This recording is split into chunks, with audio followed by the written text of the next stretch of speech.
Hey, good morning and happy Tarpon Rodeo weekend. I hope people show up and go to Grand Isle to support the Tarpon Rodeo. I'm out here on the Mississippi coast and my wife loves it out here, but I just wanted to go over some spots in Grand Isle that people have been asking me. I've been giving as much assistance as I can to the anglers still there. I get a lot of questions on my YouTube and even some private messages. So I'm gonna try to pick out my favorite spots in Grand Isle.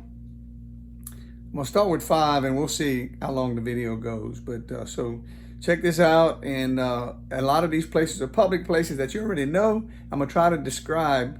I'm gonna be on Google Maps showing you where exactly details what I do and how I do it on each spot. So if you like it, please comment and tell me you want some more of this. I'll help you all I can. I don't go back often to Grand Isle, so nobody's gonna be in my spot. I hope they're not in yours when I share all this information. And some of it I've shared before, but I'm gonna get into a little more detail. And all of these you can find on Google Maps. That's where I'm at. But I'm gonna show you exactly. This is the coming out of Pass Rocks. Of course, on the right conditions, my favorite place to fish. Very easy to get to, right behind Bridgeside Marina. I'm going to show you a detail of these rocks. These rocks go underwater about here, and then they come up to about here. So if you fish from that underwater spot, I'm going to say 50 yards from the furthest one that you can see. When the tide is coming in, which would be this direction, it's coming over the rocks, the fish sit here in the channel and wait for the bait to come to them. So you would want to cast towards the rocks and let the bait come back to you. So you'd want to be in the channel side here. I never really fish much of these other rocks late in the afternoon. They got some smaller fish, but the big rocks hold the bigger fish are right here. And I use free line shrimp, pogies, croakers. The best time, in July and August, you're gonna get a lot of trash fish, but you're gonna catch trout in there too. And you can throw some plastic here, but early in the morning or top water sometimes. But you want the tide coming in, sometimes real hard, sometimes real slow, and sometimes I caught some big fish right here at the slack tide where my pogie could go right on top of the rocks. So that's spot number 1, and you can message me about any spot. Ask me some more details because I don't want to make the video too long. That's spot number 1 would be the coming out of Pass Rocks, the tip right behind Bridgeside Marina. And in no specific order, you take the Elmer's Island Beach. There's a sandbar right here, right off of the corner when you come off of those coming out of Pass Rocks, coming out of Pass. The big sandbar, a lot of people catch a lot of trout on that sandbar at the right moments, the right times. And then Elmer's Island Beach, you could get to by car or by boat. It's very good early in the morning in the hot summer days in July and August. You got to get there early. After 9 o'clock, it's about over with, okay? So you get there at daybreak and drive all the way down. I love to fish rocks, y'all know that. So I'm going all the way down the beach. It's about 8 miles and just guessing to the rocks here. I call them the barges. They got barges that are covered with rocks, you see. I like to fish the first 4 or 5. Some people like to fish the others. But in the summertime, you can fish when it's hot like this. You can fish the backside on the beach side. I like to do that in the spring and the fall. But in the summer, I like to try the front because it's deeper. It's about 15 feet on this side, on the front of those barges, okay? And I do the same thing, free line shrimp. You can use a popping cork right here. Pogies, croakers. Croakers work good in the spring and sometimes in the summer. But pogies, of course, y'all know is my favorite. But these rocks go all the way down. And they got fish at all of them. Different depths. You can go in the back of them, front of them, just circle them. It depends on the tide, incoming, outgoing, where to park yourself at. And then we're going to go all the way down to Bell Pass at Fouchon. Okay, and I'm going to tell you about that. Okay, this is the Bell Pass rocks at Fouchon. Okay, that's the main pass where all the ships come in and out. I like to fish. They kind of, I told you all this in a previous video, they kind of broke down right here. I'm going to zoom in hard on them. They kind of fell over a lot, and some of these rocks are underwater. So you got to be real careful with your boat. But if you get a calm day, the right conditions with an incoming or outgoing, you throw this live shrimp free line, no weight, in those rocks and watch that line take off. And here, and sometimes the backside, a lot of redfish on the backside on an outgoing tide here. But on an outgoing tide or incoming here, you get a little deflection from those rocks. So the great spot all right here, if you can get there, if it's not too many boats. And then you go to the other side of the pass. Go to the other side of the pass, and you can fish the inside here. It's good for specks all the way down to about a half a mile, real good for specks. But my favorite spot on this is, again, you've seen a video. If you go look at me catching those redfish, you can go look at an old video and see me killing them with a drone video.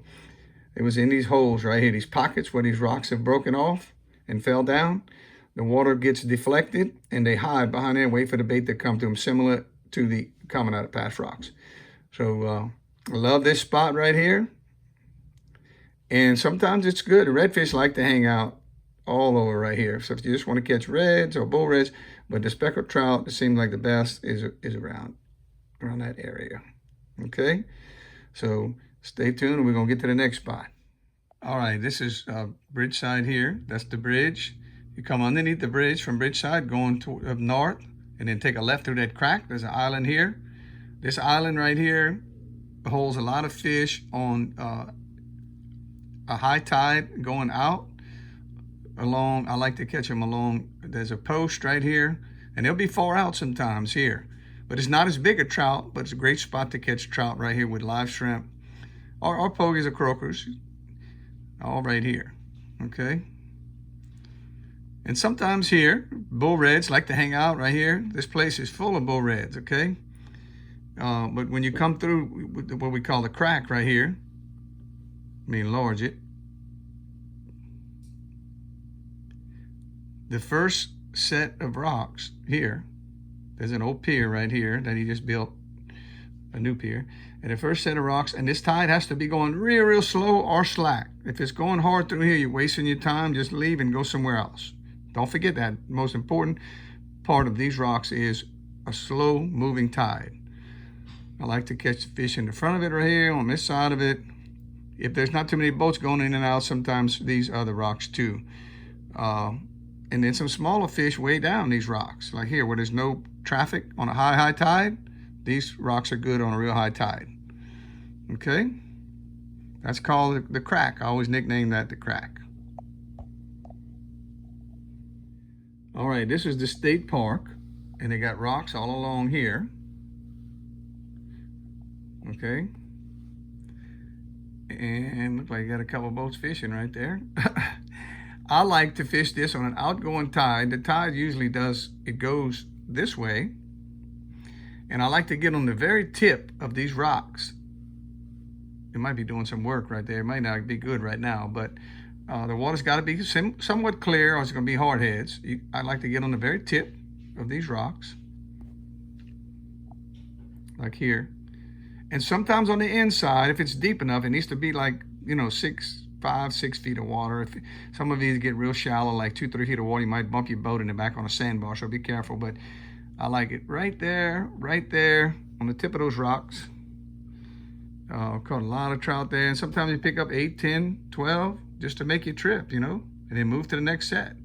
But that's the rocks in the front of Grand Isle near the state park. Now keep this in mind, these spots that I just showed you, the wind has to be like 5 miles an hour or less. You got a decent water. The conditions have to be right to catch good trout there. That's in the Gulf, so if you have a small boat, you may not want to go, or you might be real careful if it's a 5 mile an hour day. Calm seas, very important. Keep that in mind. When it's windy and the wind's blowing out the south, sometimes you can get right behind the old Sand Dollar Marina. I think it's called Grand Isle Marina now, by the Coast Guard station. These rocks here, I call them the Sand Dollar Rocks. I named them that, and I think it picked up. And I like to fish the tip of these. They go way underwater. I like to fish this side sometimes when the tide's coming in or out, but definitely when it's going out, I like to be right there. From that post to this tip, I've caught some big, beautiful trout. And sometimes in the front right here too. There's a lot of mangroves. Sometimes you can keep them with shrimp. They'll tear up your shrimp sometimes. So if the mangroves are eating you up, you may have to have some croaker or switch baits. But they can be very productive. And in the fall, even in the winter, I've caught fish all the way down these rocks in the wintertime with a swim bait.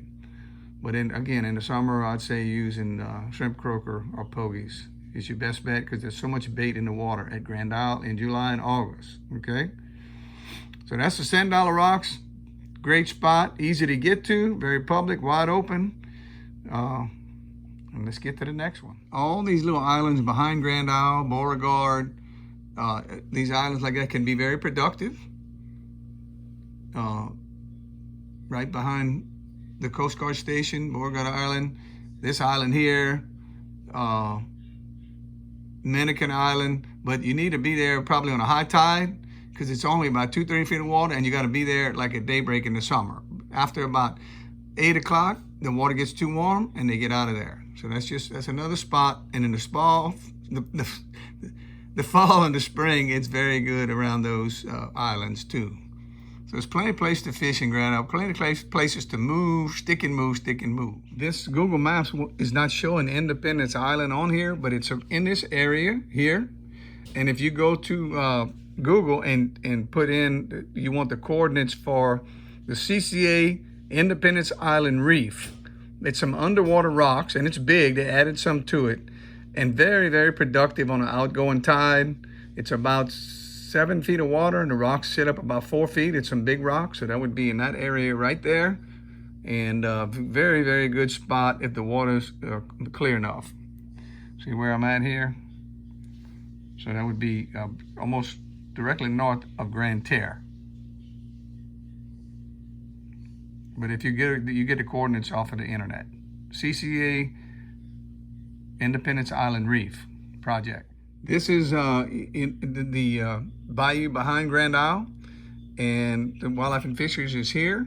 Queen Bess is there, and they got a line of rocks that they put here. I'm gonna enlarge it so you know where you're at here. I like to fish. See these rocks? They come out underwater a lot here. I like to fish this spot here and this spot. All of this, you gotta be real careful though. You're gonna get stuck a lot in here, but early in the morning, and the tide needs to be high. If the tide's low, the rocks are gonna be sticking out the water and you're wasting your time. It needs to be an extraordinary high tide, at the top of the high tide, moving either way. But those rocks, I've caught some nice, you ain't gonna load up on them, but I've caught 7 or 8, 10, just trolling along here. All right, we're gonna take off. If we take off from Grand Isle Marina or Sand Dollar Marina here, and we're gonna go all the way what we call Full Bayou Pass. You just follow the inside. You gotta be careful. They got some pilings underwater, so you want to stay off the bank a ways right here. You want to stay out here. Okay, you got some pilings underwater. Be careful. I don't know why they never pull those up, but you just follow the coastline on the bay, heading east, and then you'll run into you'll see these camps out there. It's about, I don't know how many miles, but you'll see the camps and some structures, some all-field structures like that, and a bunch of little camps. And you can fish around all those camps. They got limestone and rocks and structure around them. And when the tide's moving good, sometimes it can be very good. Just be careful with your boat. We call that 4 bayous. They call it Lake Grand Isle right here on the map. All right, you're gonna get a bonus right here. You want some bait to catch some pogies to go fishing with. Of course, they got great bait shops. You know, Bridgeside got some big old beautiful shrimp over there and croakers. But if you know how to throw a cast net and you're quiet, you can't run your motor to catch these pogies. Go look at my old videos and I'll tell you exactly how to catch them. But This is the spot. The Department of Wildlife and Fisheries is a big building right here. Right behind Department of Wildlife and Fisheries, Bayou Rigo. They got those rocks right there. See those rocks? In the channel right here, early in the morning, and right out of Queen Bess. People at Queen Bess, I used to catch them in right there on the outside of Queen Bess, all the way down Bayou Rigo. If they're not there, they're gonna be sometimes even in the deep water in Bayou Rigo. If you see a little flip on the top, or if you see them on the lowlands, all in this canal, all the way up to the Sand Dollar. I've catch them all summer long. They're in there. They might be 12 feet deep.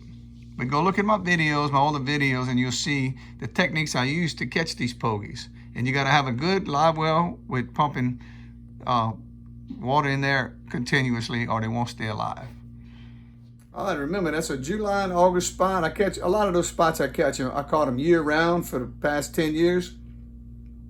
But check out my older videos and you'll learn a lot. I see people see my new videos, but they don't go back and look at it. I got a bunch of videos out there, and you can learn a lot around Grand Isle on the information I put here, but in details on those individual videos. So the secrets are all out. I let it all out. I'm not staying there fishing there much anymore. So I gave y'all all the information that I got. And look, if I missed some details on hooks, or what size hooks, or what current going in or out, please message me on YouTube, comment, ask me a question, I'll get to it. Let's make this video go big. Share with your friends. Anybody that fishes Grand Isle ever, share my video, please, and get them to subscribe to our channel. We don't make a lot of money off of that. It's a little fun, a little side gig. But anybody that acts like they're making money with 4,000 or 5,000 subscribers, they're not. Maybe $100 a month. It's more for fun. So go out there and share. Thank you very much, guys, and see you next time.